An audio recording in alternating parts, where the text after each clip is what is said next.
this West Virginia defensive lineman. Have you had a chance to look at him, Akheem Mesidor? Mark, did you just ask me, did I watch film on a defensive line recruit? Very young, very raw.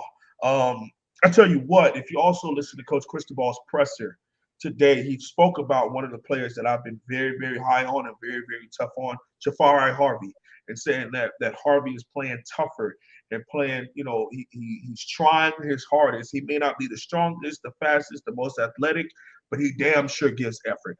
And he's given high effort. Now, that's very, very nice and cool to hear. I like it. Sounds sweet. We're here to win, and we're here to win right damn now. Okay. So what's happening is this staff, okay, and has let these young men know and has been very open about it, with whether it's been offering people out of the portal or continuously going after certain people recruiting wise, is this very simple statement. We are still looking. We do not have the depth. Now, it's not saying that the guys we have right now on first and second team aren't good enough. What it's saying is we're very paper thin. Let's say, for example, knock on wood. I won't even say a name. I'll just say one of our starters goes down with an injury for the rest of the season. Okay, right now, Mark, we only have 5 scholarship defensive ends on our roster. 5. That's not enough to make it through the kind of season that we really want to push. Okay, and of those 5, Mark, 2 of them are freshmen.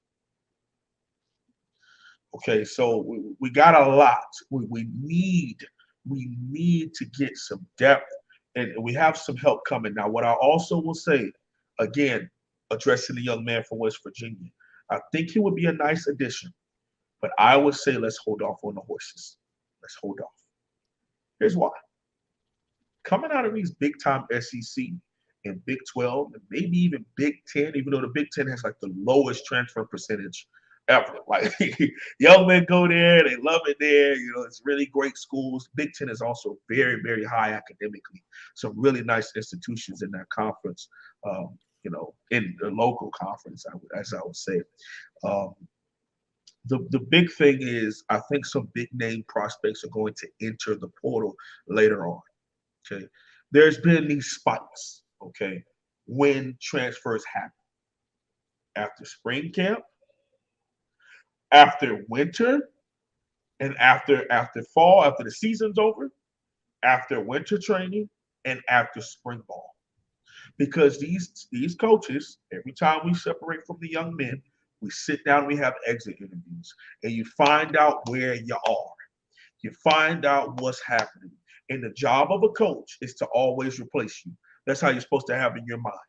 Okay. The reason why we have Ja'Cory Brown right now, a top 50 quarterback, I think he was top 15 in his position, actually, in my opinion.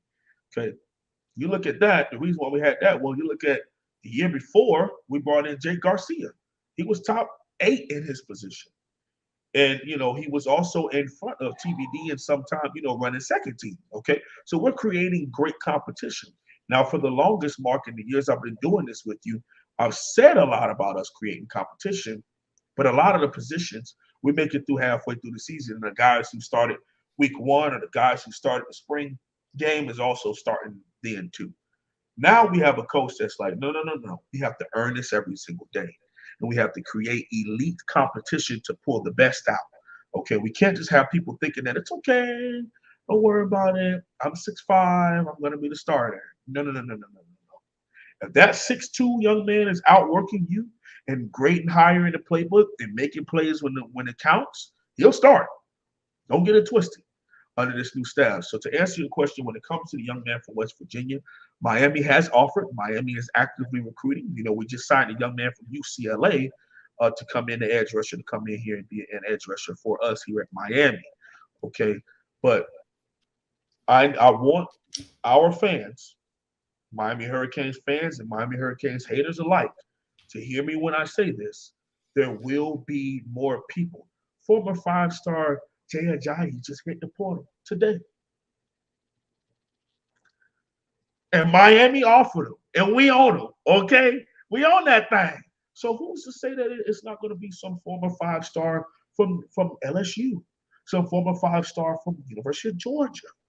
Okay, look at Tyreek Stevenson. You know when he got to Miami, Mark, not too long before summer camp started. All right. When these young men sit down, they find out the truth. When they look these coaches in the eyes, you got two meetings. You got your position coach, you got the head coach. Okay, head coach wants to always shake the young men's hands before they head out. You never know what happens in this world and in this life. Want to shake their hands, ask their mom how they're doing, and eventually you get to football. And we talk about what's happening here and whether we're making enough plays or whether we do need to look. Can I help you transfer someone else? I know a coach somewhere else. I know a coach at a lower level. I know a coach here. You have a scholarship. I'm not taking your scholarship away from you. But if you want to look at some other opportunities while you still have 2 years, while you have 3 years, or hey, it's your last year, and I'm sorry, but you're behind this guy. I would love to help you find another home. Okay, so those things do happen, and it depends on your angle, but it can be sad or rejoiceful, to move on and grow. So um, I say let's go after the young man from West Virginia, but I would not be surprised if some former 5-star that isn't playing as much as he wants to gets a chance to hit the portal. And if we would have waited, then we would have room for the young man. But if we go too fast, then we won't. So I'm hoping that we kind of take our time with that.